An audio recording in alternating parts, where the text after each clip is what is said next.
The moment you open your mouth, if mm, you know actually if these words come out of your mouth, then your English doesn't sound good. People stop listening to you, and your confidence disappears, and your English doesn't sound good.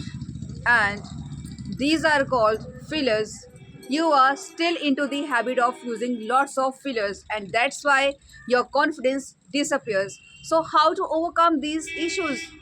I have come up with a solution because I'm going to give you the best solution just to overcome your fillers, just to get rid of this habit, because earlier I was also into the habit of using fillers a lot, but now I have got rid of this habit, and I'll definitely give you the solution. So without any further ado, let's get deep dive into it. Hello everybody, welcome back once again on my YouTube channel English with Dehati ma'am, and I Shoda welcome you all.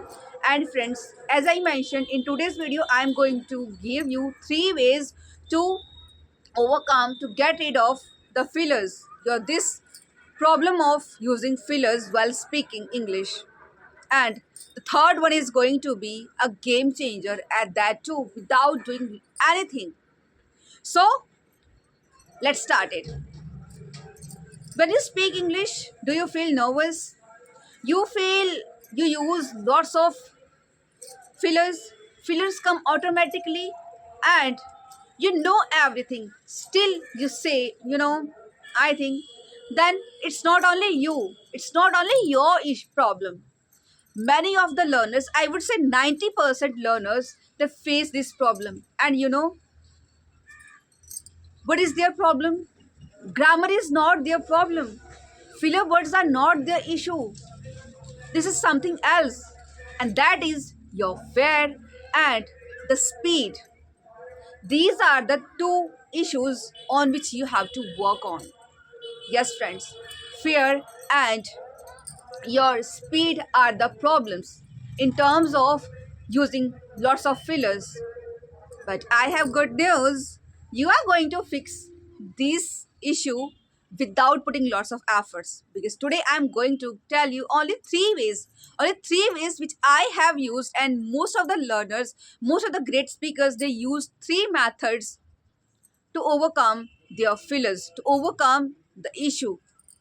And what are these?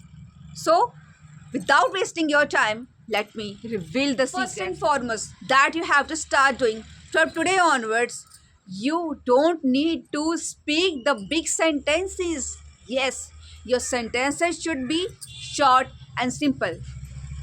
Let me give you an example. If you have to say, कल रात को मैंने एक सांप देखा और सांप को देख के मैं डर गया. So, just to impress somebody, you would go for seeing a snake. I got scared. You would go for this.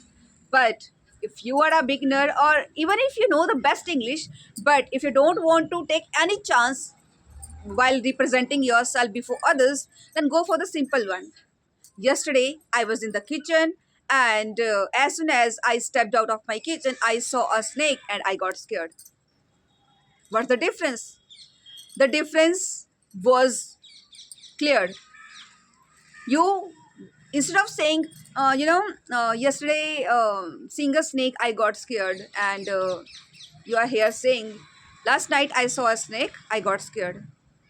The difference is visible, I think. Okay, so don't try to make the things complicated for you. Go for the easiest one. Okay, go for only expressing yourself, not for impressing somebody. So the first thing you are supposed to do, don't try to use or make the big sentences. Go for the easiest one.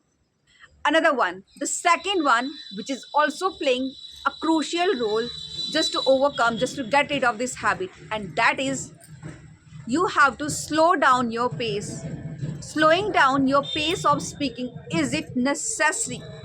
It is really imperative for you, because most of us, we just make lots of mistakes because we have this misconception in our head, in our mind, that just to become a fluent English speaker, we just need to speak just like a speed of a bullet train, and that's not true. That's not true. The great speakers who speak, who are fluent and eloquent speaker, they don't speak just like a bullet train. They know how they have to represent themselves, and they know their pace should be at a moderate speed so that everybody can understand them. If you are speaking in a very fast speed and you're making lots of mistakes, you are taking lots of pauses, you're using lots of fillers, so it's not good at all. You're not going to sound good, so it's better to slow down your pace as I am speaking. So I hope you must have got it.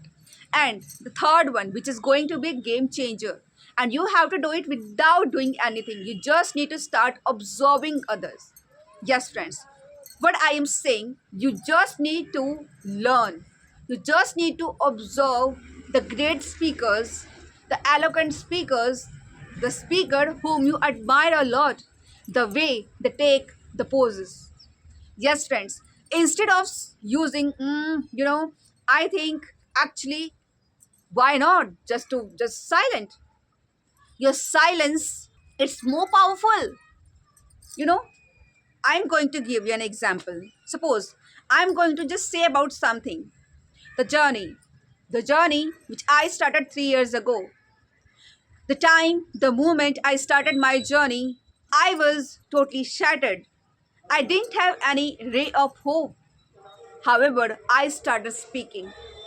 I started following my passion, and gradually I'm here. It took me 3 years to reach at this point, and I have gained it. Whatever I have dreamed for, I have achieved. I have accomplished. I have got my silver play button.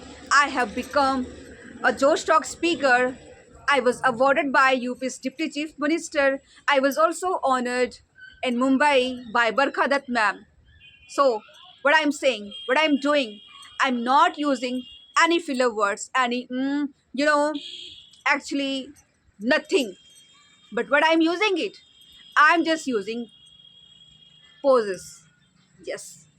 Your silence is much better than using filler words, because when you take a pose wisely, when you know how to take pose wisely, you know how to give the time to your brain to think. And the same thing I'm also doing, and the same thing you are also supposed to do. You have to start observing people. If you also want to be a good communicator or an eloquent speaker, you want to express your thoughts without using filler words, then you have to learn this. It's kind of a skill how to take poses. You have to observe people, their body language, their hand gestures, their eye contact, and the way they take poses. And each and every great speaker, they are very perfect in using filler words. So I hope you must have got. So from today onwards, you are supposed to follow those speakers whom you admire a lot. It could be, that person could be anyone. It's totally up to you. I'm not going to tell you that you have to follow that person, that particular person. It is totally up to you. So I hope you must have got the ideas which I really wanted to share with you, which I have followed and which has helped me to overcome, to get rid of this habit, and it will help in your case as well. And you are just supposed to follow it. It's no brainer. If you are thinking, should I go for this or not, then I would say it's a no brainer. It's no brainer means इसमें सोचने समझने की कोई बात नहीं है. You should go for this. It will help you 100%. It will help you. These three habits will definitely help you to overcome your this habit, to get rid of this habit. And after, try this at least for 1 week, and after 1 week just come and comment in my videos, this habit, this particular thing has helped you or not. And I hope you must have got whatever I wanted to share with you. We will meet in our next video. Till then, bye bye. Take care of yourself.